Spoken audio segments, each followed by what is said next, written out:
So the other night, Manchester United beat Wolves 4-1 away from home, and there were some great individual performances on display in this win, but it was Ayden Heaven that really caught the attention of Ruben Amorim. The question is why? I think we should take a look. Now, I am of the opinion that when we are looking at these young footballers, and when the manager is looking at these young footballers and giving them opportunities, what he's really looking for is their mentality, the way that they psychologically respond to being given their opportunity, the way that they respond to being under pressure or setbacks or things going well. This is what the manager is looking for. And in the case of Ayden Heaven, I think what would have impressed Ruben Amorim so much in this game was his composure, was his calmness, was his confidence. He was incredibly assured in everything that he did. He won every single deal that he faced, and on the ball looked very calm, very composed, and was even willing to take the ball under pressure, here taking the ball on the touchline before turning past the Wolves player and allowing his team to move forward. It's these subtle details, these displays of confidence which Amorim is looking for, because that's what he demands from his squad. He wants all of his players to be confident in their duels, because eventually I think he still wants to go man for man, so it's important that you win your defensive battles, and Ayden Heaven did. And then on the ball, he wants all of his players to be calm, he wants all of his players to be able to take the ball under pressure, and he wants all of his players to be able to move the ball forward. And these are all things that Ayden Heaven did to a really, really high level whilst playing in a new position, pretty much. Like, we've only seen him in this position once before in the United 11, so for him to produce this performance was really quite eye-catching.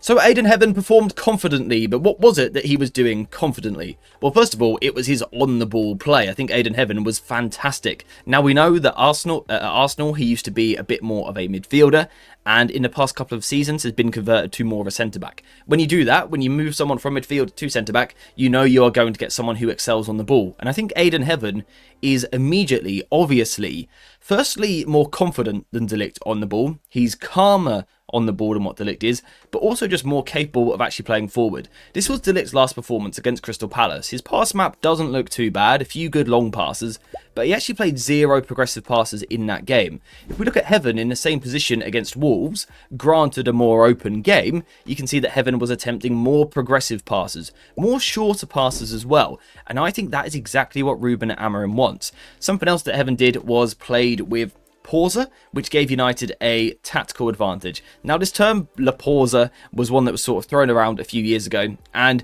it's when a player puts a natural delay on the things that they are doing, and the reason why they want to do that is to draw people out of position. We know that United are not exactly fantastic at playing through a low block. Here you can see that Wolves are pretty well set up. They're very compact and are difficult to play through. So what you need is someone like Heaven who has the confidence and also the belief in his ball playing ability to try and move those players out of position to find the Manchester United players. And the way that you do that is by taking your time on the ball. See, Wolves, whilst they do like to play in a block, they do also like to take their moments to jump and be more aggressive. And Heaven was almost baiting that. He was almost asking Wolves to do that. He would take his time on the ball by putting his studs on the ball. That would encourage Wolves to play forward, and then Heaven would be the one to open up the pass and move the ball into midfield. And I think this made him a really nice player for United because it stretched Wolves a little bit, and then Heaven had the passing capability to find those players in space. Now, Heaven was also helped by the tactical change that we saw from United in this game, because in this game Bruno Fernandes moved a little bit further forward, something he has done on occasion before. But what this done was it sort of opened up the United midfield and stopped them from blocking each other. Sometimes what we see is 2 central midfielders and 2 inside forwards, and sometimes they play in like this perfect box. So if Luke Shaw was to have the ball here and try and find Mount, Bruno's sort of in the way. Whereas by moving Bruno Fernandes a little bit further forward, it changed the angles. It opened up these channels of space where the ball could now be moved. And again, Heaven was perfect for this. And what it did was it allowed United to play with diagonal passes as opposed to always playing vertical passes. And we spoke about this quite recently. I will leave a link to this video in the description down below. Make sure to go and check it out after this one. Because if United can play diagonally, short, but diagonally on a more regular basis, it will allow United to find ways through the opposition because of the angles that it allows United to play with. And we can see this particular move after Heaven draws the pressure is absolutely fantastic and was probably the best thing that United did on the night. Now, in my opinion, this is absolutely one of the reasons why Amorim sort of singled out Heaven for his performance, because he was the new player in the back three who showed a new ability to move the ball forward through the lines. And we know that United need that. United are a team that struggle with tempo, particularly against low blocks or mid blocks or teams that are compact in general. When a team gets lots of players behind the ball, United find it hard to manage the momentum switch and the tempo switch as well. We either play too fast, firing the ball forward constantly and overturning possession, or we play the ball really slowly round the back. And unfortunately, our centre-backs are often the ones a little bit guilty of playing too slowly. They take too many touches and sort of just pass it between each other like this. Heaven changed that because of his willingness to pass forward, because of his, sort of progressive nature. He wants to find the forward pass where possible, and that helped United increase the tempo. Of course, again, we have to acknowledge we played a terrible Wolves side that defensively was set up terribly, of course. But we were only able to expose that terrible defence because we were willing to take risks on the ball and because Heaven was willing to take risks on the ball. I think the other thing that Heaven did well was just played into players' momentum and played into their path, which is a subtle detail, but in my opinion, when you're trying to move the ball forward, it is one of the most important details on a football pitch. How many times over the past 10 years, if you like, have we seen a Manchester United player pick up the ball and there's a player in space to their side or perhaps in front of them and they play the pass, it's the right pass to play, but they put it a yard behind them. So the player is running forward, then has to check back and go and get the ball, which gives the opposition time to jump forward and removes all of the Manchester United momentum. United do that all the time, particularly when we're low on confidence. We seem to lose that passing detail. We did this against West Ham and gave the ball away carelessly. We killed our own momentum because we weren't detailed on the ball. Heaven just immediately, to me, felt like a more confident player on the ball, a more competent player on the ball, and that helped our flow. It's just a pass like this. It's played out in front of the Manchester United player, which allows him to take his first touch forward, which again helps with United's flow. And I think it's because Heaven, sort of sitting at the base of the United team, sitting as the deepest player on the ball, sort of set the tempo for the rest of the team, and it sort of spread throughout everyone else. Now, the other thing that helped Heaven stand out in this performance is that he is left-footed. Now, I know what you're thinking. Here we go, AJ once again talking about a player being left-footed or right-footed, passing angles and stuff like that. It's all a bit boring, it's all a bit repetitive. I get it, it's important, but today we're not even talking about that. Today we are talking about what foot you are affecting the way that you defend. You see, we know how Manchester United like to set up these days. Often we are in a back five, but what we try to see where possible is one of our centre-backs trying to be more aggressive, trying to connect into midfield.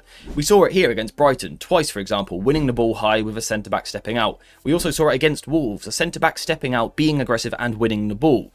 Who was it in each one of those moments? It was Luke Shaw, our left-sided centre-back. He is sort of the one responsible for connecting into midfield to make sure that we don't get outnumbered in these little positions here.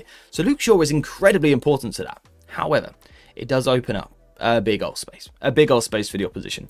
And when United's timings are slightly off, when we don't quite get it right, we can find ourselves incredibly vulnerable, leaving a lot of space. Now, the other day I sort of made a throwaway comment that Heaven's a good defender, but not the most amazing channel defender we've ever seen. But having rewatched his performance, I think I was a little bit harsh, to be honest. I didn't give him enough praise for his performance defensively. And I think it was the fact that he was left-footed that helped him so much. It helped him regain possession without needing to go to ground or putting it out for a throw-in. You see, when someone like De Ligt plays in this position here, because he's right-footed, as he goes across, he's sort of tackling with the wrong foot. He's tackling with the weaker foot, which means sometimes he will come out and just sort of blast the opposition with his right foot. He'll come right through them, and that might be a slide tackle, or he might just boot the ball out of play, which is great. We've tackled the opposition, we've stopped the attack, but we haven't actually got the ball. Whereas because Heaven was left foot, he is naturally left-footed, that is his stronger foot in everything that he does. Coming into this channel felt a bit more natural for him than what it does De Ligt. And when he was going into these challenges, he didn't need to go to ground. He managed the situations very well. He showed good agility, but then with his left foot could just sort of effortlessly tackle the Wolves players because it was natural to the side that he was playing. And the benefit of this was, once again, it allowed United to keep momentum. Because rather than winning the ball and then defending a throw-in, we were winning the ball and keeping it, and Heaven was then able to play out from the back and set United on that next move. And I think Heaven, generally speaking, played very well with his defensive side of the game. He was always in a nice side-on position, which is what you need when you're playing a high line. He's always ready to be aggressive in midfield if needed. But because he's side-on, he can also cover that space in behind. And I think that's something that he did excellently and sort of flawlessly in this game. So yeah, basically, that is why I think Ruben Amorim was so impressed with Ayden Heaven's performance, because he hasn't played a lot of football recently. He's not match sharp, certainly not Premier League level match sharp, yet still he has come in and produced a very, very accomplished performance. He looked very confident on the ball. He allowed United to play with composure and calmness, but also tempo and intensity, the ability to move the ball through the pitch up towards the attackers, which is something that we want. And then defensively, he really helped Luke Shaw sort of with his connection point. It helped United connect in midfield because Heaven was so good at defending the backline. He was so good at sweeping. His acceleration's pretty decent. He's quite mobile. And again, that left foot seemed to make it easier for him to tackle in those moments, which is something that United have needed. And that is why Ayden Heaven was so impressive in his performance and why I think Ruben Amorim was so impressed. Or certainly, that's my view on it. I want to hear yours in the comments down below. Have I missed something? Is there something else that Heaven did that made Ruben Amorim go, he had a good performance? And also you guys, because I've seen a lot of you guys praising him as well. So let me know what you think in the comments down below. Apart from that, we are finished though for today. So thank you very much for watching this video. I hope you have enjoyed it. And as always, I will see you in the next one.